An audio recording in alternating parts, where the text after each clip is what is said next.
Kaugkütte arendamine Eesti väikeasulates sai alguse kolhoosikeskuste väljaehitamisest.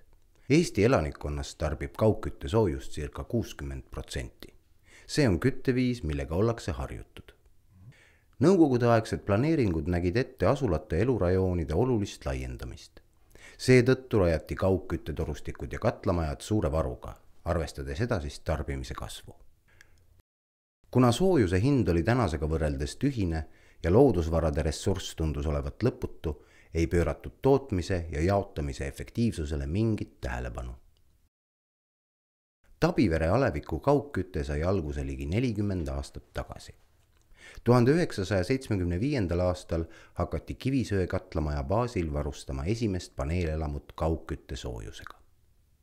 Elurajooni suurenedes rajati juurde soojatrasse ja laienes ka katlamaja, lisati õlikütteblokk ja hiljem gaas. 1990. alguses sai valmis Tabivere aleviku uus katlamaja. See katlamaja andis soojust vaid ühe kütteperioodi ja lammutati 2006. aastal täielikult.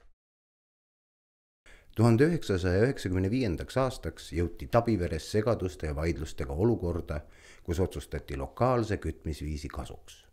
Esimesena lahkus kaugküttevõrgust koolimaja, siis lasteaed ja seejärel ka peaaegu kõik ülejäänud. 14 kortermajast jäid võrku vaid 2. Varjusurmas kaugkütte traditsioon Tabiveres siiski jätkus. 2010. aastal toetas Keskkonnainvesteeringute Keskus Tabivere kaugküttetrasside rekonstrueerimise ja katlamaja ümberehitamise projekti. Väikevõrgu taassünd oli alanud. 2012. aastal rekonstrueeris aktsiaselts FIPA kogu Tabivere kaugküttevõrgu ja gaasikatlamaja, mis ehitati ümber põhiliselt hakkepuidul töötavaks. 2031 meetrit uusi eelisoleeritud kaugküttetorustikke on ühendatud 21 hoonega, millest tarbijaid on täna 14.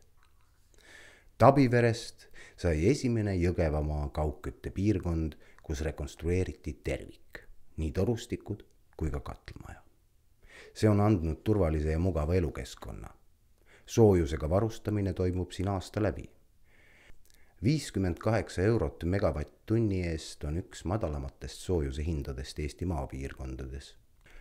Tabivere liigub uute lahenduste suunas energeetikas. Väikestele taristutele mõeldud soojuse ja elektri koostootmise lahenduste lisamine annab eelduse efektiivse, varustuskindla ja mugava elukeskkonna jätkuvale arengule. Väikevõrk on haavatav. Väiksemadki ebastabiilsused tarbijaskonnas võivad vallandada süsteemi pöördumatu hääbumise. Siiani on olnud Tabiverel õnne. Euroopaliku elukeskkonna areng on saanud hoo sisse. Aleviku kaugkütte elujõulisust saab mõjutada mõistlike ja tulevikku suunatud otsustega.